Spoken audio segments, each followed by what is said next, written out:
Hello dear friends, അപ്പോൾ നമ്മുടെ നയന പറയുകയാണ് അമ്മ ഇന്ന് നമ്മളോടൊപ്പം ഉണ്ടാവും എന്നിങ്ങനെ പറയുന്നുണ്ട് കേട്ടോ. അപ്പോൾ നമ്മുടെ ദേവയാനി പറയുകയാണ് ഇന്ന് കൂടുതലായിട്ടും നന്ദുവിൻ്റെ കൂടെ ഉണ്ടാവണം, പ്രത്യേകിച്ച് നന്ദുവിനെയാണ് എനിക്കിന്ന് കാണേണ്ടത്. അനിയുടെ കാര്യത്തിനെ പറ്റിയിട്ട് കുറച്ച് കാര്യമൊന്ന് സംസാരിക്കണമെന്ന് പറയേ. അന്നേരത്തേക്കും നമ്മുടെ കനക പറയുന്നുണ്ട്, എനിക്കും ഭയക്കേണ്ട ഒരു കാര്യം തന്നെയാണ് ആ കാര്യത്തിൽ തോന്നുന്നത്. എത്ര പറഞ്ഞിട്ട് ഇപ്പോഴും അവളുടെ മനസ്സിൽ അനിയുണ്ടോ എന്നാണ് എനിക്കൊരു സംശയം എന്നിങ്ങനെ കനകയും പറയുന്നുണ്ട് കേട്ടോ. അപ്പോൾ നമ്മുടെ ദേവയാനി പറയുകയാണ് എന്നാൽ അങ്ങനെയാണെങ്കിൽ അത് ഭയക്കേണ്ട ബന്ധം തന്നെയാണ്. നമുക്കത് എത്ര പെട്ടെന്ന് അതിന് കാര്യങ്ങളെല്ലാം ചെയ്യാവോ അത്രയും പെട്ടെന്ന് തന്നെ അതിൻ്റെ കാര്യങ്ങളെല്ലാം ചെയ്യണം. അതൊരിക്കലും ഒരു അപകടത്തിലേക്ക് പോകാൻ പാടില്ല എന്നൊക്കെ പറയുവാണെങ്കിൽ അപ്പോൾ നമ്മുടെ നയന പറയുന്നുണ്ട്, അവളെന്തി അവളകത്തുണ്ടോ എന്ന് ചോദിക്കുക. ഉണ്ടെന്ന് പറയും കേട്ടോ. എന്നിട്ട് ദേവയാനെ വിളിച്ചിട്ട് അകത്തേക്ക് പോവുകയാണേ. അപ്പോൾ ഇവരിങ്ങനെ പോകുന്ന കണ്ടിട്ട് ഇങ്ങനെ കനക പറയുകയാണേ, നയന മോളോട് ദേഷ്യം ഉണ്ടായിരുന്ന സമയത്ത് എങ്ങനെ നടന്ന അമ്മായിയമ്മ ഇപ്പം നോക്കിക്കേ അടയും ചക്കരയും പോലെ എന്ന് പറയുന്നുണ്ട്. അപ്പോൾ നമ്മുടെ ഗോവിന്ദൻ നോക്കിയിട്ട് ചിരിക്കുന്നുണ്ട്. പിന്നീട് കാണിക്കുന്നത് നമ്മുടെ നന്ദുവിനെയാണ് കേട്ടോ. അപ്പം നന്ദു ഇങ്ങനെ മൊബൈലൊക്കെ നോക്കിക്കൊണ്ടിരിക്കുക. അപ്പോഴത്തേക്കും നമ്മുടെ ദേവയാനി അതിനെ അങ്ങോട്ടേക്ക് കയറി വന്നേ.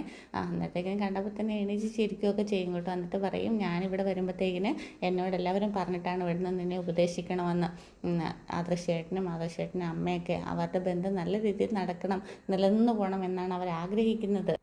അപ്പോഴത്തേക്ക് നമ്മുടെ ദേവയാനി പറയുന്നുണ്ട്, മോള് മറ്റന്നാൾ പോവല്ലേ, പരമാവധി അതിനെ കാണാതിരിക്കാനും സംസാരിക്കാതിരിക്കാനും പ്രത്യേകം ശ്രദ്ധിക്കണം. പിന്നെ SI ആയിട്ടൊക്കെ വന്നു കഴിയുമ്പോൾ മോള് തിരക്കിലായിരിക്കില്ലേ, ആ സമയത്തൊക്കെ ഒരു കാരണവശാലും നിങ്ങൾ തമ്മിൽ കോൺടാക്റ്റ് വയ്ക്കാൻ പാടില്ല. കാരണം അനിയും അനാമികയും തമ്മിൽ അത്രയ്ക്ക് പൊരുത്തക്കേട് ഉണ്ട് മോളെ എന്നൊക്കെ ഇങ്ങനെ ദേവയാനി പറയുന്നുണ്ടേ. നിനക്കറിയാലോ, അമ്മയ്ക്ക് ആദർശേട്ടനും അനിയും ഒക്കെ ഒരുപോലെ തന്നെയാണ്. അപ്പം അനിയും അനാമികയും തമ്മിൽ ബന്ധം പിരിയുന്നത് അവർക്കൊന്നും ചിന്തിക്കാൻ പോലും കൂടെ പറ്റുന്ന കാര്യമല്ലെന്നൊക്കെ വീണ്ടും വീണ്ടും ഇങ്ങനെ നയന പറയുന്നുണ്ടേ. പിന്നീട് പറയുന്നുണ്ട്, ഇപ്പം നന്ദു കാരണം കൊണ്ടാണ്, നീ കാരണം കൊണ്ടാണ് അനിയുടെ ജീവിതം തകർന്നത് എന്ന് പറയാനായിട്ട് ഇവിടെ ഒരുപാട് ആൾക്കാരുണ്ട്. ഇനി അങ്ങനെ സംഭവിച്ചു കഴിഞ്ഞാൽ അങ്ങനെ ആവില്ലേ. അപ്പോൾ ദേവേനയും പറയുന്നുണ്ട്, കല്യാണത്തിന് മുൻപേ ആയിരുന്നെങ്കിൽ ഇപ്പോൾ ഞാനാണെങ്കിൽ പോലും കൂടെ അതിന് സമ്മതിക്കത്തില്ലായിരുന്നു നന്ദുവായിട്ടുള്ള കല്യാണത്തിന്. ആ സമയത്ത് എനിക്ക് എൻ്റെ മരുമകളെ പോലും കൂടെ ഉൾക്കൊള്ളാനായിട്ട് സാധിച്ചിട്ടുണ്ടായിരുന്നില്ല. പക്ഷേ ആ സമയത്ത് ആദർശിനെയും അതുപോലെ മുത്തശ്ശിനെയൊക്കെ കാര്യങ്ങൾ അറിയിച്ചതായിരുന്നെങ്കിൽ നിങ്ങൾക്കൊപ്പം തന്നെ നിന്നേനെ. അപ്പം നിങ്ങൾ പറഞ്ഞതായിരുന്നെങ്കിൽ മോളും അനിയും തമ്മിലുള്ള വിവാഹം നടന്നില്ലെങ്കിലും അനിയും അനാമികയും തമ്മിലുള്ള വിവാഹം ഇത്തിരി വൈകിപ്പിക്കുമായിരുന്നു. അവൻ്റെ കല്യാണ സമയത്ത് അവൻ വല്ലാത്ത അവസ്ഥയിലായിരുന്നു. അവൻ ഈ കല്യാണം വേണ്ട എന്ന് പറഞ്ഞതാണ്. ഞാനാണ് ഈ കല്യാണത്തിന് കൂടുതൽ പ്രഷർ ചെലുത്തിയതെന്ന് ദേവേനയൊക്കെ പറയുന്നുണ്ട്. അപ്പോഴത്തേക്കും നമ്മുടെ നന്ദു ഇങ്ങനെ വിഷമിച്ചിട്ട് ആകെ വിഷമിച്ച് നിൽക്കുവാണ്. ഇനിയിപ്പം അതൊക്കെ പറഞ്ഞിട്ട് എന്താ കാര്യം, ഇത്രേ വേണ്ടുള്ളൂ. മോള് കാരണം അനിയും അനാമികയും തമ്മിൽ ബന്ധം വേർപിരിയരുത് എന്നിങ്ങനെ പറയുവാണേ. അമ്മ പറഞ്ഞത് കേട്ടല്ലോ എന്നിങ്ങനെയൊക്കെ നയന പറയുന്നുണ്ട്. എന്നിട്ട് ദേവേന പറയുവാണ്, സമയമാകുമ്പോൾ മോൾക്ക് നല്ലൊരു പയ്യൻ വരും, അത് മുന്നിൽ നിന്ന് ഞാൻ തന്നെ നടത്തിത്തരും എന്നൊക്കെ ദേവേന പറയുവാണേ. എന്നിട്ട് വീണ്ടും പറയുന്നുണ്ട്, ഇനി അനി സ്നേഹം കാണിച്ചുകൊണ്ട് മോളുടെ അടുക്കിലോട്ട് വന്നു കഴിഞ്ഞാലും മോള് പരമാവധി അകന്ന് നടക്കണം, എങ്കിൽ മാത്രമേ അവൻ അനാമികയെ സ്നേഹിക്കുകയുള്ളൂ. മനസ്സിലായോ മോൾക്ക് പറയുന്നതൊക്കെ എന്നിങ്ങനെ ദേവയാനി ചോദിക്കുവാണേ. മോൾക്ക് വിഷമമായോ എന്ന് ഇങ്ങനെ ചോദിക്കും ദേവേന. അപ്പം പറയും, നന്ദു പറയുന്നുണ്ട്, ഇല്ല പറയേണ്ട കാര്യങ്ങളല്ലേ ആൻറ്റി പറഞ്ഞോളൂ എന്ന് പറയുക. അപ്പം നമ്മുടെ നായനയും കൂടെ പിന്നീട് പറയുന്നുണ്ട്, കേട്ട കാര്യങ്ങൾ കേട്ടോണ്ട് നിൽക്കുകയല്ല, അത് പ്രയോജനത്തിൽ കൂടെ വരുത്തണം, അല്ലാതെ കേട്ടോണ്ട് നിൽക്കുകയല്ല എന്നൊക്കെ പറയുവാണ്. സ്നേഹിക്കുന്നവരെ മനസ്സിൽ നിന്ന് എടുത്ത് കളയാൻ വലിയ ബുദ്ധിമുട്ടാണ്. പക്ഷേ നടക്കാൻ സാധ്യതയില്ലാത്ത ബന്ധത്തിനെ പറ്റിയിട്ട് ഓർത്തിട്ട് വെറുതെ എന്നതിനാ സമയം കളയുന്നത്. ഞാൻ അമ്മയ്ക്ക് വാക്കും കൊടുത്തിട്ടുണ്ട്, ഒരു കാരണവശാലും മോള് കാരണം അനിയുടെ ബന്ധം തകരില്ല എന്ന്. ഒരിക്കലും മോള് കാരണം ആ ഒരു വാക്ക് തെറ്റിക്കാനായിട്ട് എനിക്ക് ഇടവരരുത് എന്ന് പറഞ്ഞിട്ട് ആശ്വസിപ്പിക്കുന്നുണ്ട്. എന്താണെങ്കിലും ദേവയാനെ വിളിച്ചുകൊണ്ടാണ് നയന വന്നിരിക്കുന്നത്. അപ്പോൾ എന്താണെങ്കിലും അവരുടെ ആ കൂട്ടായ്മ കാണുമ്പോൾ പോലും കൂടെ നമ്മുടെ നന്ദുവിന് ഇനി അത് മുന്നിലോട്ട് നല്ല രീതിയിൽ നടക്കണം തന്നെയാണല്ലോ. നല്ല രീതിയിൽ അമ്മായിയമ്മയും മരുമകളും ഒന്നിച്ചു പോകണം തന്നെയാണല്ലോ നന്ദുവും ആഗ്രഹിക്കുന്നത്. എന്താണെങ്കിലും നമുക്ക് നന്ദുവിൻ്റെ പ്രവർത്തനങ്ങൾ ഇനി മുന്നിൽ കാണാം. പിന്നീട് നമ്മൾ ആദർശിനെയാണ് കാണിക്കുന്നത്. ആദർശ് ഇങ്ങനെ മനസ്സിൽ ചിന്തിച്ചുകൊണ്ടിരിക്കുകയാണ്, അവൾ മനഃപൂർവ്വം എന്നെ അവോയ്ഡ് ചെയ്തതാണോ എന്നിങ്ങനെ ആലോചിച്ചുകൊണ്ടിരിക്കുമ്പോഴത്തേക്കും നമ്മുടെ അബി അങ്ങോട്ടേക്ക് വരുന്നുണ്ട്. അപ്പോൾ അബി ഇങ്ങനെ മനസ്സിൽ ചിന്തിക്കുകയാണ്, നല്ല സെയിൽസ് വാരിക്കൂട്ടുന്ന സമയമാണ്, എന്നിട്ട് വിഷുവായിട്ട് പോലും ഒരു കാലെണ്ണ കൂട്ടി തന്നില്ല. അതിനുശേഷം അഭി വന്നിട്ട് ഏട്ടാന്നൊക്കെ വിളിക്കും കേട്ടോ.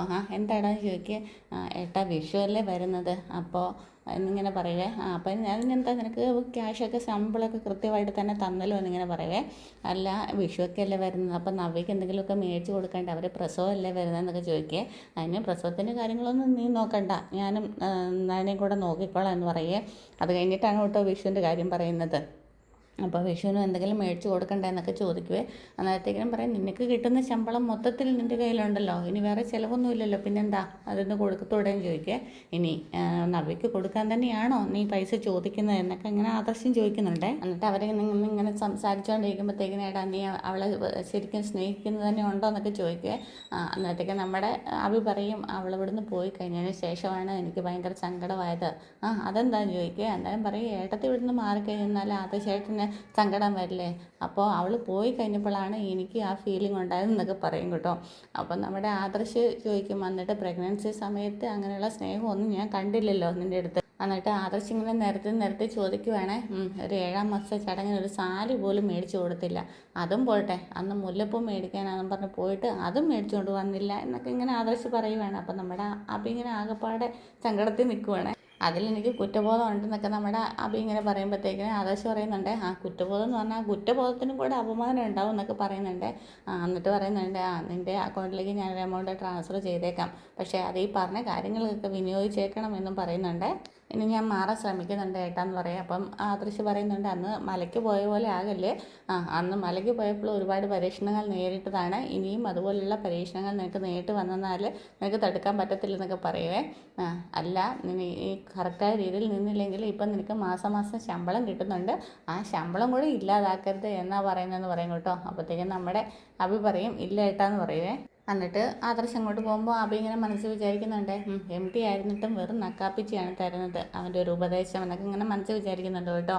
പിന്നെ കാണിക്കുന്നത് നമ്മുടെ നവ്യയും അതുപോലെ തന്നെ നമ്മുടെ നന്ദും കൂടെ നിന്ന് സംസാരിക്കുകയാണ്. നീ കണ്ടോ, അവർ അമ്മായിയമ്മ സ്നേഹിക്കാൻ തുടങ്ങി കഴിഞ്ഞാൽ പിന്നെ അവരെത്ര സ്നേഹത്തിലാണ് പോകുന്നത്, ഒരുപാട് സന്തോഷമാകുന്നു. എൻ്റെ അമ്മായിയമ്മ ഇനി എന്നാണോ എന്നെ ഇങ്ങനെയൊക്കെ സ്നേഹിക്കുന്നത് പറയുമ്പോൾ നന്ദു പറയേ, അവർ ചേച്ചി കരൾ കൊടുത്താലോ ഹൃദയം കൊടുത്താലോ അവരങ്ങനെയൊക്കെ തന്നെ ആയിരിക്കത്തുള്ളൂ, അഭിയായിട്ട് മാറിയാൽ മതിയായിരുന്നു എന്നൊക്കെ ഇങ്ങനെ നന്ദുവും പറയുന്നുണ്ട്. ഇവർ രണ്ടുപേരും നമ്മൾ സംസാരിച്ചുകൊണ്ട് നിൽക്കുന്ന സമയത്താണ് നമ്മുടെ ആദർശിൻ്റെ കോൾ വരുന്നത്. അപ്പോൾ ഇങ്ങനെ നന്ദു പറയുന്നുണ്ടിട്ട് ആദർശേട്ടനാന്ന് പറയും കേട്ടോ. എന്നിട്ട് ഫോൺ എടുക്കുവേ. ഫോൺ എടുത്ത് കഴിയുമ്പോഴത്തേക്കും നന്ദു എന്നാ കണ്ട് വിശേഷം, സുഖമാണോ, മറ്റന്നാളല്ലേ പോകുന്നതെന്നൊക്കെ ചോദിക്കുവേ. എന്നിട്ട് ഇനി വല്ലതും വേണമെന്ന് ചോദിക്കുക. അന്നേരം നന്ദു പറയും, വേണ്ട, എനിക്ക് നയനെടുത്ത് ഇഷ്ടം പോലെ സാധനങ്ങൾ മേടിച്ച് തന്നിട്ടുണ്ടെന്ന് പറയും കേട്ടോ. അല്ല നയന അവിടെ ഉണ്ടോ എന്ന് ചോദിക്കുവേ. ഇല്ല എന്ന് പറയുവേ. എന്നിട്ട് ഇങ്ങനെയൊക്കെ സംസാരിച്ച് കഴിഞ്ഞതിൻ്റെ ഇടയ്ക്ക് ചോദിക്കുവേ, നവ്യ ഉണ്ടോ എന്ന് ചോദിക്കുവേ. അപ്പോൾ അതാ നവ്യ എൻ്റെ അടുത്ത് തന്നെ നിൽപ്പുണ്ടെന്ന് പറയും കേട്ടോ. എന്താണെന്ന് ചോദിക്കുക. ഒന്നുമില്ല, വെറുതെ വിളിച്ചാന്ന് പറയും കേട്ടോ. എന്നിട്ട് പിന്നെ എന്താണെങ്കിലും നല്ല രീതിയിലേക്ക് അവിടെ പോയിട്ട് വർക്കൊക്കെ ചെയ്യണം എന്നൊക്കെ പറയണം. പിന്നെ നവ്യോട് ഇങ്ങനെ അഭി വിളിക്കുന്നുണ്ടോ എന്നൊക്കെ സംസാരിക്കുകയാണ്. ആദർശൻ അറിയേണ്ടത് കിട്ടി കേട്ടോ. ആദർശേട്ടൻ്റെ ഭാര്യയും അതുപോലെ തന്നെ അമ്മായിയമ്മയും ഇവിടെ ഉണ്ടെന്ന് പറയാൻ പറ്റുമോ എന്നൊക്കെ ഇങ്ങനെ പറയുന്നുണ്ട് കേട്ടോ. അന്നേരം നവ്യ പറയുന്നുണ്ട്, എന്താണെങ്കിലും ആദർശേട്ടനോട് കാര്യങ്ങളൊക്കെ മറച്ചു വെക്കുന്നത് ശരിയല്ല എന്നിങ്ങനെ നവ്യ പറയുമ്പോൾ നന്ദു പറയുന്നുണ്ട്, ആദർശേട്ടൻ്റെ അമ്മയല്ലേ വാശി പിടിക്കുന്നത്, അപ്പം നമ്മൾ എന്ത് ചെയ്യും എന്നൊക്കെ പറയുന്നുണ്ട്. അപ്പം നമ്മുടെ നവ്യ പറയുന്നുണ്ട്, ശരിയാ, എല്ലാവരുടെ മുന്നിൽ വെച്ചിട്ടും അമ്മായിയമ്മ മരുമകൾ എന്തേലും വെറുത്തതാണ്, അപ്പം അതൊക്കെ ഒന്ന് മാറി വരാൻ ഇത്ര താമസമാകത്തില്ലേ എന്നിങ്ങനെ പറയും. അപ്പം നന്ദു പറയുന്നുണ്ട്, എല്ലാം ഒന്ന് ശരിയായിട്ട് പോയാൽ മതിയായിരുന്നു, അഭിയേട്ടന് നല്ല മാറ്റം ഉണ്ടെന്ന് ആദർശേട്ടൻ പറയുന്നതെന്ന് പറയുക. അപ്പോൾ നമ്മുടെ നവ്യ പറയുന്നുണ്ട്, ബാക്കി എല്ലാവരുടെയും മാറ്റം വിശ്വസിക്കാം, പക്ഷേ അഭിയുടെ മാറ്റം എത്ര നാളത്തേക്കുണ്ടെന്ന് പറയാൻ പറ്റുന്നില്ല, അത് തന്നെയാണ് എൻ്റെ പേടി എന്നിങ്ങനെ നവ്യ പറയുന്നുണ്ട്. പിന്നീട് കാണിക്കുന്ന നമ്മുടെ അടുക്കളയിൽ നമ്മുടെ നയനയും അതുപോലെ കനകയും എല്ലാവരും കൂടെ നിന്ന് പണിയെടുക്കുക കേട്ടോ. അപ്പോൾ നമ്മുടെ ദേവയാനി അങ്ങോട്ടേക്ക് വരുന്നുണ്ട്. അപ്പം ഞാനും സഹായിക്കണമെന്നൊക്കെ ചോദിച്ചുകൊണ്ടാണ് വരുന്നത് കേട്ടോ. അതെന്തെങ്കിലും നമ്മുടെ നയനയുടെ അമ്മ പറയും, വേണ്ട എന്നൊക്കെ പറയുവേ. അപ്പോൾ പിന്നെ ദേവയാനി ഇങ്ങനെ പറയും, ഞാൻ സഹായിക്കാതിരുന്ന ഈ കുടുംബത്തിലൊരു അംഗമായിട്ട് എനിക്ക് തോന്നുന്നില്ല എന്നൊക്കെ പറയും കേട്ടോ. അപ്പോൾ നമ്മുടെ നയന പറയുന്നുണ്ട്, ഗസ്റ്റായിട്ട് നിന്നാൽ മതി എന്നൊക്കെ പറയുവേ. അപ്പോൾ നമ്മുടെ കനക പറയുന്നുണ്ട്, അങ്ങനെയാണെങ്കിൽ വാ സഹായിച്ചോ എന്നൊക്കെ പറഞ്ഞുകൊണ്ട് വരുവേ. എന്നിട്ട് നയനയുടെ അടുത്ത് ചെന്നിട്ട് മോളിങ് കൊണ്ടുപോകാൻ ഞാൻ ചെയ്യാമെന്നൊക്കെ പറയാം. അപ്പോൾ നമ്മുടെ നയനെ സമ്മതിക്കുന്നില്ല കേട്ടോ. വേണ്ട ഇത് ഞാൻ ചെയ്തോളാം എന്നൊക്കെ പറയുവാണേ. പിന്നീട് പറയുന്നുണ്ട്, ഇനി നമുക്ക് കുറച്ച് യാത്രകളൊക്കെ പോകണം, എല്ലാവരും ആഗ്രഹിക്കുന്നുണ്ട് ഇവരുടെ ഒരു കുഞ്ഞിനെ. ഇപ്പോൾ ഡോക്ടറുടെ കാര്യം, ഡോക്ടറെ മാത്രം പോരാ, ഇനി ദൈവങ്ങളും കൂടെ കൂട്ടുപിടിക്കണമെന്നാണ് തോന്നുന്നത്, എല്ലാം നല്ല രീതിയിൽ തന്നെ നടക്കും എന്നൊക്കെ ഇങ്ങനെ പറയുന്നുണ്ട്. എന്നിട്ട് പിന്നെ പറയുന്നുണ്ട്, അച്ഛനാണ് തീർത്ഥയാത്രയൊക്കെ കഴിഞ്ഞിട്ടെങ്കിൽ വന്നേ ഉള്ളൂ. അപ്പം നമ്മുടെ കനക ചോദിക്കുന്നുണ്ട്, അച്ഛന് അസുഖമൊക്കെ എങ്ങനെ ഉണ്ടെന്നൊക്കെ ചോദിക്കുവേ. മാറ്റമുണ്ട്, എന്നാലും പൂർണ്ണമായിട്ടങ്ങ് ഭേദമൊന്നും ആയിട്ടില്ല. എന്നിട്ടിങ്ങനെ കനക പറയണേ, അങ്ങനെ ഒരു കാരണവർ വേണം കുടുംബത്ത്, എല്ലാവരെയും അനുസരിപ്പിക്കുന്നൊരു കാരണവർ, അതില്ലാത്തതാണ് ഇപ്പോഴത്തെ പല കുടുംബങ്ങളുടെയും താളപ്പഴക്കൊക്കെ കാരണം എന്നിങ്ങനെ നമ്മുടെ കനക പറയുന്നുണ്ട്. അങ്ങനെയുള്ള കാരണവന്മാരൊക്കെ ഇപ്പോഴും ഉണ്ട്. പക്ഷേ മക്കളും കൊച്ചുമക്കളും ഒന്നും അവരെ അനുസരിക്കാറില്ല എന്നിങ്ങനെ ദേവയാനിയും പറയുന്നുണ്ട്. പിന്നെ അവർക്കൊരു പേര് വിട്ടിട്ടുണ്ട്, പുരാവസ്തു. ഇനി എന്നാണോ എന്തോ ഈ പഴയ ആൾക്കാരെയൊക്കെ മ്യൂസിയത്തിൽ കൊണ്ടുപോയി ആക്കുന്നത് എന്നിങ്ങനെയൊക്കെ ദേവയാനി പറഞ്ഞ് ഇങ്ങനെ ചിരിക്കും കേട്ടോ. അപ്പം നയനയും ചിരിക്കുന്നുണ്ട്. അപ്പം നമ്മുടെ കനക പറയുന്നുണ്ട്, അന്നൊരു ദിവസം വന്നപ്പോഴത്തേക്കിനും ഒന്നും ഉണ്ടാക്കാൻ സാധിച്ചില്ല എന്ന് പറയും. അപ്പം ദേവയാനി പറയും, അതിനെന്താ, ഇന്ന് എൻ്റെ കേട് തീർത്തല്ലോ എന്നൊക്കെ ഇങ്ങനെ ദേവയാനിയും പറയുന്നുണ്ട് കേട്ടോ. പിന്നീട് നമ്മുടെ ദേവയാനി പറയുന്നുണ്ട്, കനകെ, ഞാൻ നേരത്തെയൊക്കെ ഒരുപാട് മോശമായിട്ട് കനകയുടെ അടുത്ത് പെരുമാറിയിട്ടുണ്ട്. അതിനൊക്കെ ക്ഷമ ചോദിക്കുകയാണ്. അന്ന് വീട്ടിലൊക്കെ വന്ന് നിന്നിട്ടും ഉണ്ടായിരുന്നല്ലോ, ആ സമയത്തൊന്നും എനിക്ക് ഗൗനിക്കാൻ പറ്റിയില്ല. ഇനി നന്ദു ക്യാമ്പിലേക്ക് പോയി കഴിയുമ്പോഴത്തേക്കിനും കനകയും ഗോവിന്ദനും അവിടെ വന്ന് നിൽക്കണം. അപ്പം നമ്മുടെ കനക പറയുന്നുണ്ട്, അപ്പോഴത്തേക്കിനും അവിടെയൊക്കെ വന്ന് നിന്ന് കഴിഞ്ഞാൽ നിങ്ങൾ അമ്മായിയമ്മയും മരുമോളും ഒന്നിച്ചു എന്നുള്ള കാര്യം അവർക്കാർക്കും അറിയത്തില്ലല്ലോ എന്ന് പറയുക. അറിയണ്ട, എനിക്കെന്തെങ്കിലും കാര്യമായിട്ടൊക്കെ ഒരുക്കി തരാൻ പറ്റുമല്ലോ എന്നിങ്ങനെ ദേവയാനി പറയുക. അപ്പോൾ നമ്മുടെ നയന പറയുന്നുണ്ട്, 7ാം മാസക്കാരിയുടെ കാര്യം അമ്മയങ്ങ് മറന്നുപോയോന്നേ. ഓർമ്മയുണ്ട് മോളെ, ഇപ്പോൾ 8ാം മാസത്തിലേക്ക് കിടക്കുകയല്ലേ. പിന്നെ അടുത്ത മാസം പ്രസവം നടക്കും, പിന്നെ നൂലുകെട്ട് കഴിയും. ആ സമയത്ത് എന്താണെങ്കിലും നവ്യ വീട്ടിലോട്ട് വരും. അപ്പോൾ പിന്നെ ആ സമയത്ത് കനകയും ഗോവിന്ദനും അങ്ങോട്ടേക്ക് വരട്ടെ എന്നാണ് ഉദ്ദേശിച്ചതെന്ന് ഇങ്ങനെ ദേവയാനി പറയുവേ. സത്യം പറഞ്ഞാൽ അച്ഛനും മുത്തശ്ശിക്കുമൊക്കെ നയനേനെ ഭയങ്കര ഇഷ്ടമാണെന്നൊക്കെ പറയുവേ. അപ്പം നമ്മുടെ കനക പറയുന്നുണ്ട്, സത്യം പറഞ്ഞാൽ ആ അച്ഛനും മുത്തശ്ശിയും കാരണമാണ് എൻ്റെ മകൾക്ക് ഇത്രയും കാലം അവിടെ പിടിച്ച് നിൽക്കാൻ ഭാഗ്യം തന്നെയൊക്കെ സിദ്ധിച്ചത് എന്നൊക്കെ ഇങ്ങനെ പറയുവാണ്. അതുപോലെ തന്നെ മൂർത്തി സാറിന് ക്യാൻസറാന്ന് അറിഞ്ഞപ്പോൾ നിങ്ങളെപ്പോലെ തന്നെ വിഷമിച്ചവരാണ് ഞാനും ഗോവിന്ദേട്ടനും ഒക്കെ. ഇത്ര നല്ലൊരു മനുഷ്യൻ ഈ അടുത്ത കാലത്തെങ്ങും കണ്ടിട്ടില്ല. പെട്ടെന്നാണ് കേട്ടോ അവിടേക്ക് ഒരു കാർ വരുന്നത്. അപ്പോഴത്തേക്കിനും നന്ദു ഓടി വന്ന് നോക്കുക കേട്ടോ, ആരാണ് കാറിൽ വന്നതെന്ന് കേട്ടോ. അപ്പോഴത്തേക്കിനും കാറിൽ നിന്ന് ഇങ്ങനെ നമ്മുടെ ആദർശ് ഇറങ്ങുവാണ്. അപ്പം നന്ദു ഇങ്ങനെ പെട്ടെന്ന് ഞെട്ടിത്തെറിച്ചിട്ട് എല്ലാവരും ഇങ്ങനെ സിറ്റ് ഔട്ടിൽ ഇരിക്കുക കേട്ടോ. എല്ലാവരുടെ അടുത്തും വന്ന് പറയുകയാണെങ്കിൽ ആദർശമായിട്ടും വന്നു എന്ന് പറയും കേട്ടോ. അപ്പോഴത്തേക്കിനും എല്ലാവരും അങ്ങോട്ടും ഇങ്ങോട്ടും പരതി അമ്മ പെട്ടെന്ന് ഉള്ളിൽ പോകും എന്ന് പറഞ്ഞുകൊണ്ട് അമ്മേനെ പറഞ്ഞ് ഉള്ളിലേക്ക് വിടും കേട്ടോ. അപ്പോൾ ആദർശ് കുറേ ബാഗൊക്കെ ആയിട്ട് ഇറങ്ങി വരുവാണ്. അപ്പോൾ ഇറങ്ങി വരുന്ന സമയത്ത് അമ്മയുടെ കാറ് കിടക്കുന്നത് കാണുന്നുണ്ട് കേട്ടോ. എന്നിട്ട് ഇങ്ങനെ വന്ന വഴിക്ക് എന്താ മോനോ എന്നാണ്ട് വിശേഷം എന്നൊക്കെ കനകയൊക്കെ ഇങ്ങനെ ചോദിക്കുന്നുണ്ട്. അല്ല, നിൻ്റെ പർച്ചേസൊക്കെ കഴിഞ്ഞോ എന്നിങ്ങനെ നയനയുടെ അടുത്ത് ചോദിക്കുക. കഴിഞ്ഞു എന്ന് പറയേ. അല്ല, നീ വന്നത് അമ്മയുടെ കാറിലാണോ എന്ന് ചോദിക്കുവേ. അപ്പോഴത്തേക്കും നയനയ്ക്ക് പെട്ടെന്ന് അതങ്ങോട്ട് കത്തിയില്ലായിരുന്നു കേട്ടോ. എന്നൊക്കെ പറഞ്ഞിട്ട് ആത്രശേട്ടൻ്റെ അടുത്ത് നിന്നിട്ട് വിഷയം മാറ്റിയിട്ട്, അല്ല ഈ കവറിൽ എന്താണെന്നൊക്കെ ഇങ്ങനെ ചോദിക്കുവാണേ. ഏതൊക്കെയായാലും നല്ല സമയമാണെന്ന് തോന്നുന്നു.